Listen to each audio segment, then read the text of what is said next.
All right, and this isn't one that I think we did in class, but this is, if you look back through the notes of the chapter here, it's just another application is all it really is, dealing with average and marginal cost.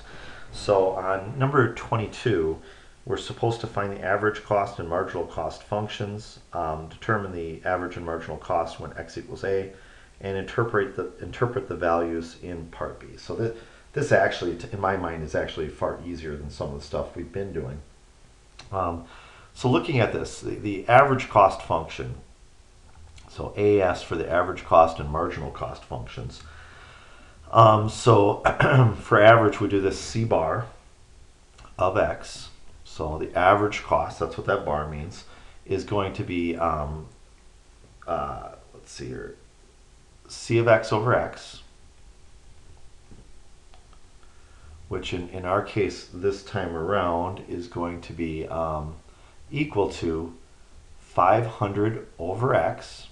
So really what they're saying here is the cost function divided by the number of units you want to make. So the cost function divided by all of that. So in this case, the cost function is 500 plus 0.02x. So it'd be 500 plus 0.02x all over x. But I'll write it as both of these, 0.02x over x. The x goes away.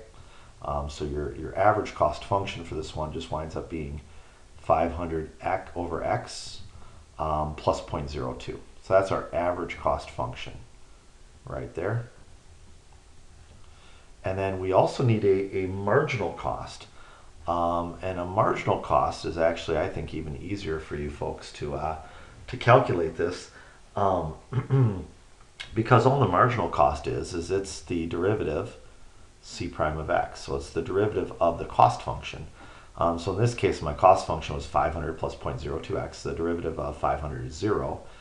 Derivative of 0.02x is 0.02. So 0.02, and we're done with the marginal cost. So this is your m of x. This is your c bar, or your average cost.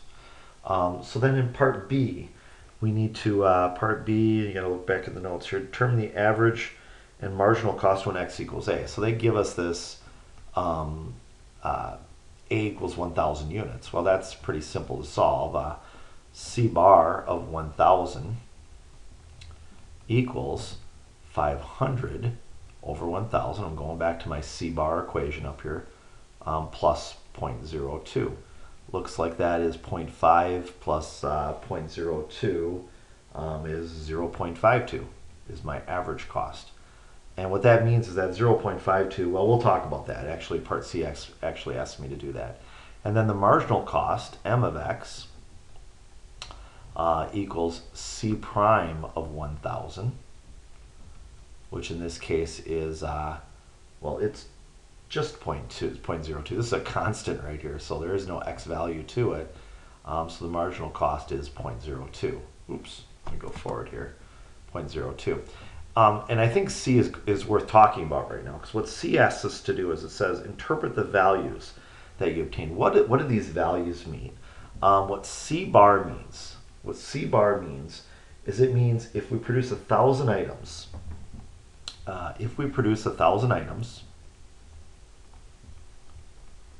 1,000 items, then the average cost is 0.52 per item. The average cost is 0.52 per item, and that will go up and down with the cost function. And then the marginal cost, I'll call this just m of x for now is what I'll call it, but the marginal cost, what that means is the cost of producing one additional item.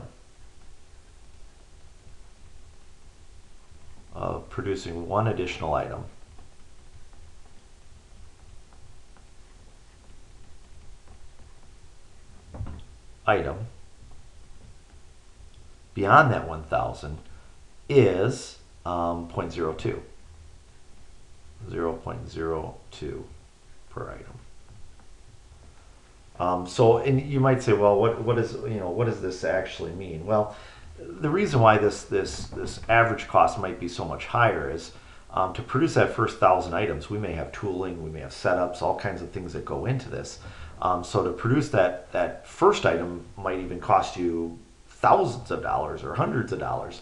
But once we produce 100 or 1,000 items, we get that average cost actually comes down to 52 cents. By the time we get that 1,000 items produced, now if all we're looking at is just adding one more item to produce, maybe it's just the cost of material. So if we want to produce 10 more, they're 0.02 per item. So hopefully that helps you understand marginal and average costs a little bit.